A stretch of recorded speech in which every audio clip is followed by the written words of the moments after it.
প্রাক্তন সাংসদের হাত ধরে বিজেপিতে তৃণমূলীরা ফের পটাশপুরে তৃণমূলে ভাঙন ধরালো বিজেপি।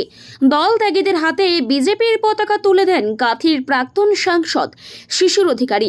শুক্রবার বিজেপির কাঁথি সাংগঠনিক জেলার পটাশপুর এক মণ্ডলের গোকুলপুর অঞ্চলের শিয়ালদা বাজারে কাঁথি কেন্দ্রের বিজেপি প্রার্থী সৌমেন্দু অধিকারীর সমর্থনে একটি পথসভা অনুষ্ঠিত হয়।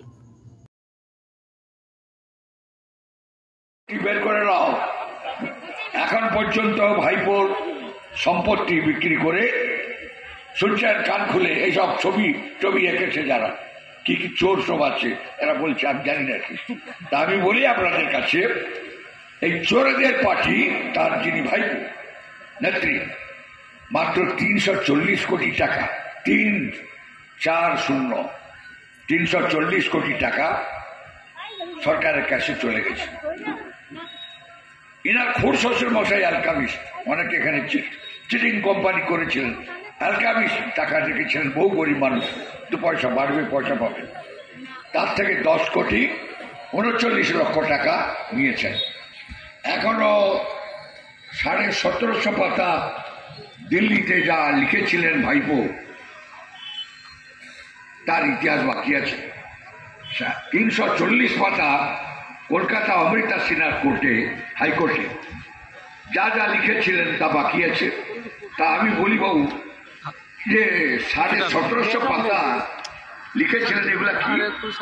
এগুলা আপনার কি লিখেছিলেন আপনি?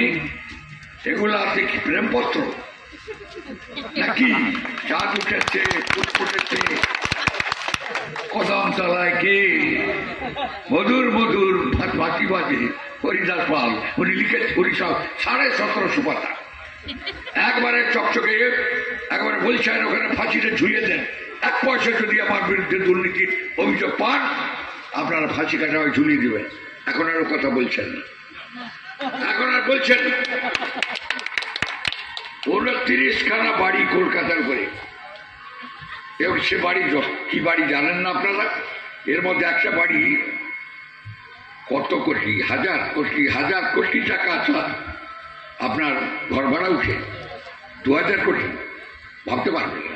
ওসব বাড়ির মালিককে মেরে দিয়ে, টিপে দিয়ে, ঘর গঙ্গায় ফেলে দিয়ে, পুলিশ কেস দিয়ে, মিথ্যা কেস দিয়ে, আপনার মামলা টামলা করে যা খুশি করেছে, যেখানে খুশি দিয়ে গেছে। শত্রুঘ্ন দেবনাথ এবং মহেশপুর বুথ থেকে সংবাদ।